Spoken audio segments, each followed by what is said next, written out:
Frères et sœurs bien-aimés, nous continuons notre série de messages du temps de l'Avent sur le thème de la promesse. Dieu fait des promesses et Dieu tient ses promesses. Ça, c'est ce qui est spécifique à Dieu, c'est qu'il tient toujours ses promesses. Dimanche dernier, il était question de la promesse de la lumière dans les lieux de ténèbres. Notre frère Jean-Luc Marie parlait en particulier de la conférence Saint-Vincent de Paul qui met de la lumière dans les lieux de misère, de ténèbres, de misère. Il parlait aussi du témoignage de Monseigneur Saliège, vous vous rappelez, l'évêque de Toulouse, en plein milieu de la guerre, qui s'élève publiquement en prenant des risques énormes pour dénoncer les injustices et rappeler le respect de la dignité humaine de tout homme. Ça, c'est la lumière. Aujourd'hui, nous sommes orientés sur une autre promesse.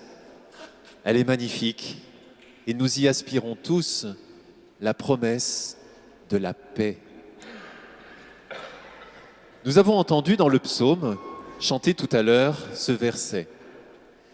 En ces jours-là, fleurira la justice, grande paix jusqu'à la fin des lunes, c'est-à-dire jusqu'à la fin des temps.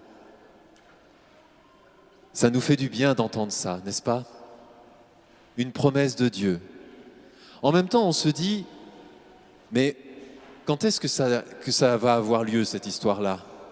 Parce qu'avec la guerre en Ukraine, mais c'est pas nouveau, il y a toujours eu des guerres. Quand est-ce que Dieu va tenir sa promesse? En ces jours-là, est-ce que c'est pas un jour qu'on connaîtra jamais parce qu'il est tellement éloigné? Cette promesse de Dieu qui a été prononcée il y a 3000 ans quand même, à peu près, on la retrouve dans un passage de la première lecture, et je voudrais vous le relire parce que vous le connaissez, mais ça nous fait du bien aussi. Au chapitre 11 du livre d'Isaïe, « Le loup habitera avec l'agneau, le léopard se couchera près du chevreau.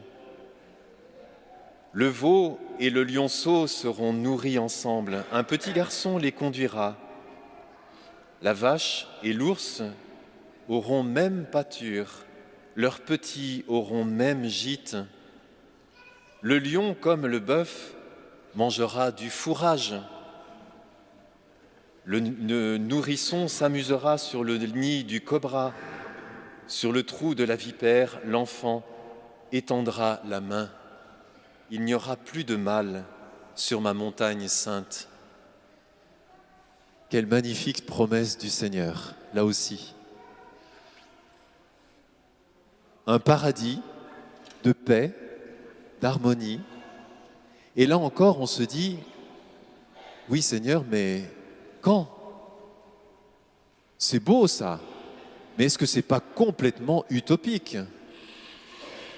Vous avez déjà vu un loup et un agneau se coucher côte à côte? Dès que le loup a faim, l'agneau, il vaut mieux qu'il s'en aille. Alors, Seigneur, est-ce que tu fais des promesses qui sont des utopies?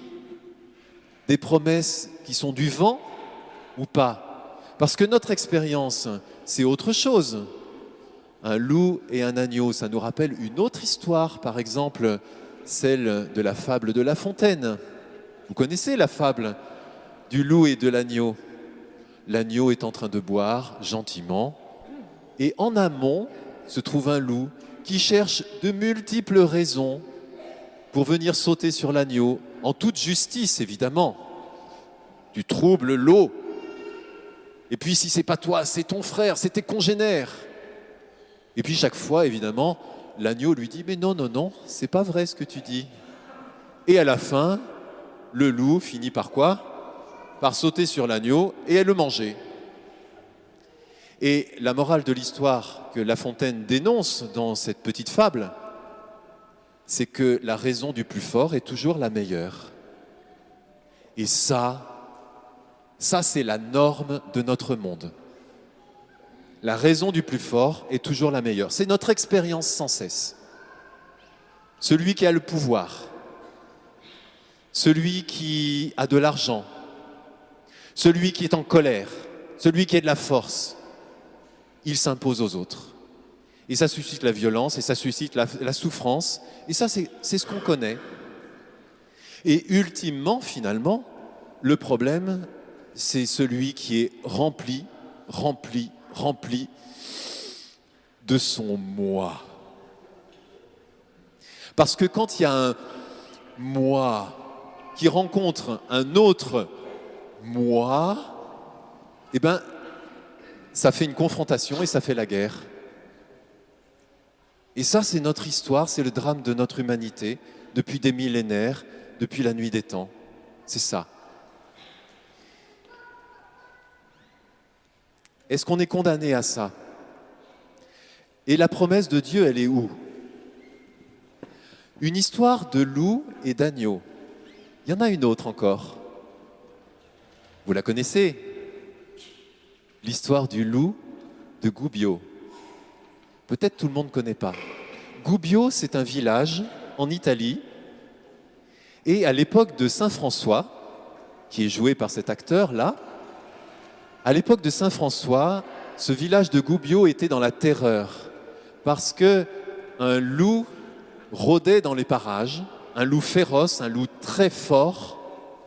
Et dès qu'un animal ou un enfant ou même un adulte sortait du village de Gubbio, le loup, qui était affamé évidemment, lui sautait dessus et le dévorait.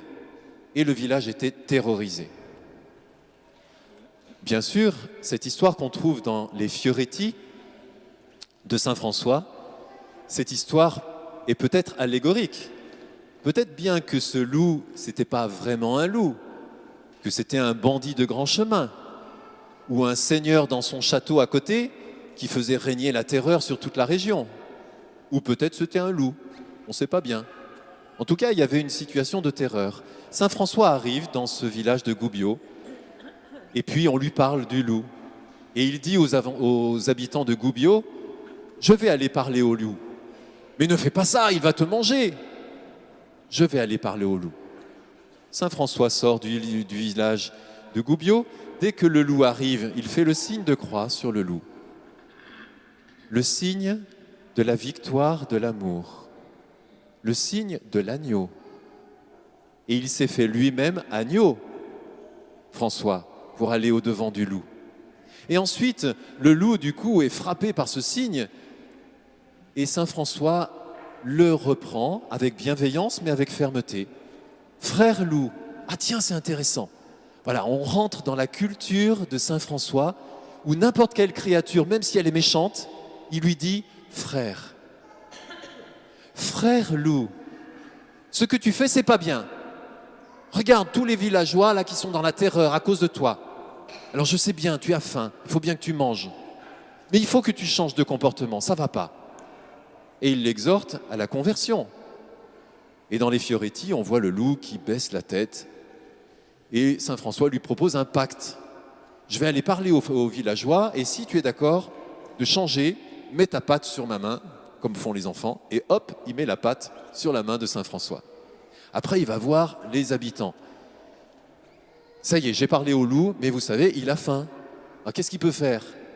Il faut que vous changiez aussi, pour que ce loup il puisse avoir à manger. Est-ce que vous vous engagez à donner à manger au loup pour que le loup ne vous terrorise plus?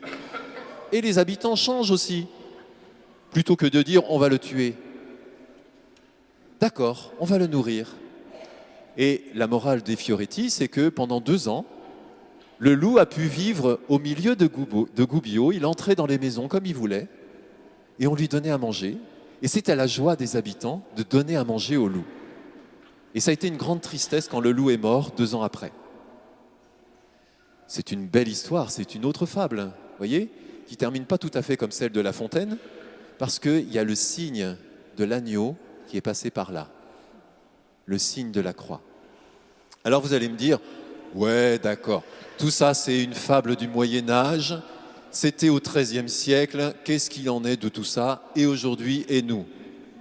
Prenons d'autres exemples beaucoup plus proches de nous, qui nous montrent que la paix de Dieu, elle peut arriver jusqu'à nous, mais vous voyez qu'elle ne va pas arriver de façon magique comme quelque chose d'extérieur qui va nous faire entrer dans une espèce de bien-être auquel on aspire légitimement, mais qui n'impliquerait pas un changement de notre part.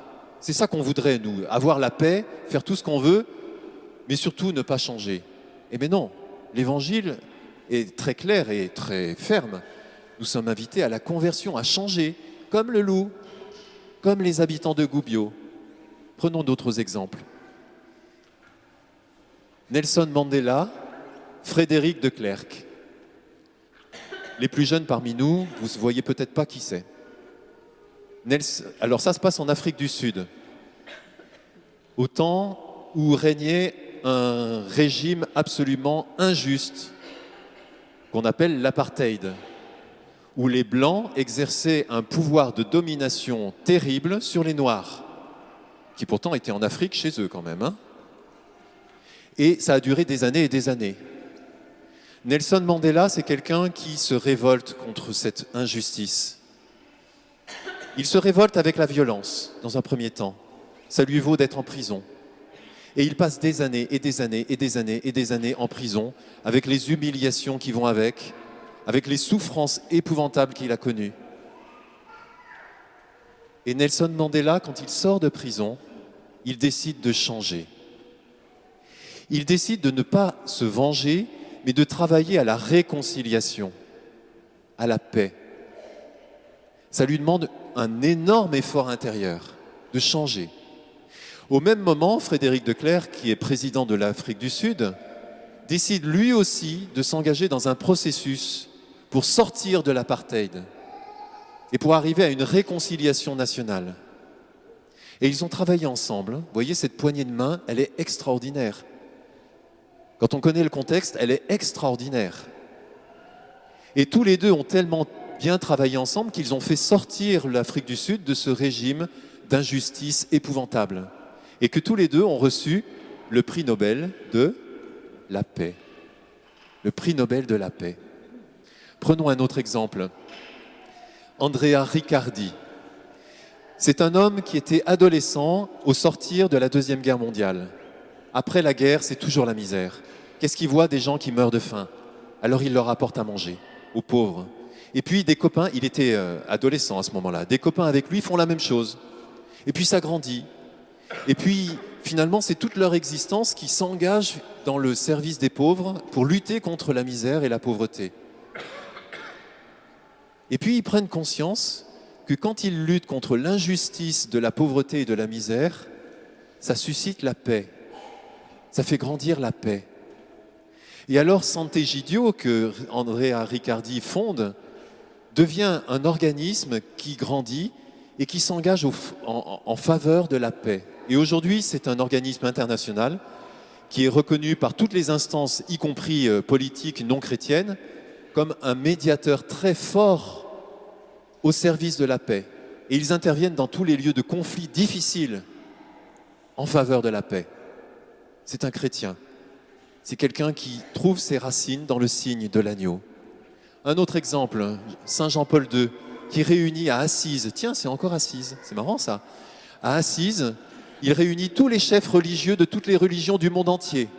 Première fois que ça arrive, pour prier pour la paix. Un geste prophétique, magnifique. Les religions peuvent être facteurs de paix, contrairement à ce qu'on entend très souvent. Dans la suite de ça, le pape François, avec Ahmad Al-Tayeb, le recteur de la grande mosquée du Caire, qui se rencontrent, qui se serrent la main, qui discutent et qui finissent par signer ensemble un document sur la fraternité humaine pour la paix mondiale et la coexistence commune. Encore un geste extrêmement fort. Et voyez le lien entre la fraternité et la paix. On revient sur notre histoire de Saint François qui s'adressait au loup en disant « Frère loup, il faut que tu changes. Frère loup, c'est parce que je considère l'autre comme mon frère que je peux marcher avec l'autre dans un chemin de paix et que la paix de Dieu, la promesse de Dieu peut se réaliser. Mais elle ne va pas se réaliser comme ça va passer à travers nous. Encore une autre histoire, elle est magnifique. Vous connaissez cette photo? Vous savez quand est-ce qu'elle a été prise, cette photo? Elle a été prise à Noël 1914. Ça faisait 4 mois qu'avait commencé la Première Guerre mondiale. Une boucherie internationale. Et à Noël, un peu partout sur la ligne de front, il y a des soldats, des Français, des Allemands, des Anglais, qui se sont dit, mais on célèbre Noël. Et celui qui est en face, là, il est chrétien comme moi, et on est en train de se tirer dessus. Et il y a un truc qui ne va pas, là. Et le jour de Noël, un peu partout sur le front, vous avez des gens qui sont sortis des tranchées, qui sont allés à la rencontre de l'autre en disant « Tu es mon frère ». Et ils ont célébré Noël comme ça c'est une photo authentique, comme ça, avec un soldat allemand qui allume la cigarette du soldat anglais. Ça, c'est la paix de Dieu. Quand elle passe par le cœur des hommes de bonne volonté, ça, c'est la paix de Dieu. Et la promesse de Dieu, elle s'accomplit quand elle peut passer par des cœurs de bonne volonté. Le pape François a écrit dans son document Fratelli Tutti, tous frères, forte du pouvoir du ressuscité, l'Église veut enfanter un monde nouveau où nous serons tous frères, où il y aura de la place pour chacun des exclus de notre société, où resplendiront la justice et la paix.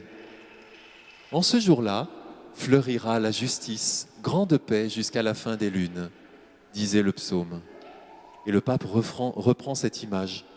Et c'est possible avec notre collaboration. Alors, frères et sœurs, nous allons bientôt célébrer Noël.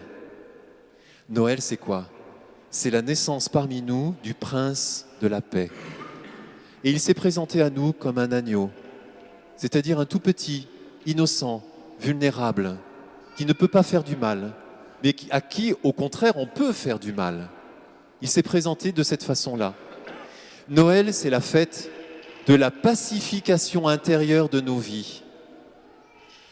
La conversion de nos vies, c'est-à-dire la pacification, nos blessures qui sont guéries, nos liens qui sont brisés, nos colères qui sont apaisées. Et ça, c'est Jésus qui vient faire cela dans nos vies. Noël, c'est la fête de la fraternité, parce que Dieu s'est fait mon frère. Alors, je peux reconnaître dans tout homme mon frère ou ma sœur. Et ça, c'est Noël. Et c'est peut-être pas étonnant, du coup, que dans la nuit de Noël, les anges qui étaient émerveillés de cette œuvre de Dieu qui se fait homme parmi les hommes, ont chanté quoi? Paix sur la terre aux hommes que Dieu aime. Paix sur la terre, parce que Dieu s'est fait homme, il s'est fait frère de tous les autres. Alors, frères et sœurs bien-aimés, le challenge de la semaine. Eh bien, le challenge, c'est une interpellation finalement. Comment est-ce que chacun de nous, nous allons être ou devenir le frère ou la sœur de notre prochain? C'est-à-dire de mon collègue de travail, de mon voisin, d'un membre de ma famille, de mes proches, de ceux que je rencontre au club de sport ou ailleurs. Il y a ceux qui me sont sympathiques, mais il y a aussi ceux qui me sont très antipathiques. Comment est-ce que moi, je vais devenir ou être ou devenir le frère ou la sœur de ces personnes-là? Comment je vais faire? Alors, vous connaissez notre petit processus. Bonjour Joseph. Notre petit processus pour grandir dans le temps de l'Avent. Il faut les identifier, ces frères et ces sœurs, les identifier. Et dès qu'on les a identifiés, on intercède pour eux, on prie pour eux. C'est-à-dire qu'on déploie dans notre cœur la bienveillance de Dieu à leur égard.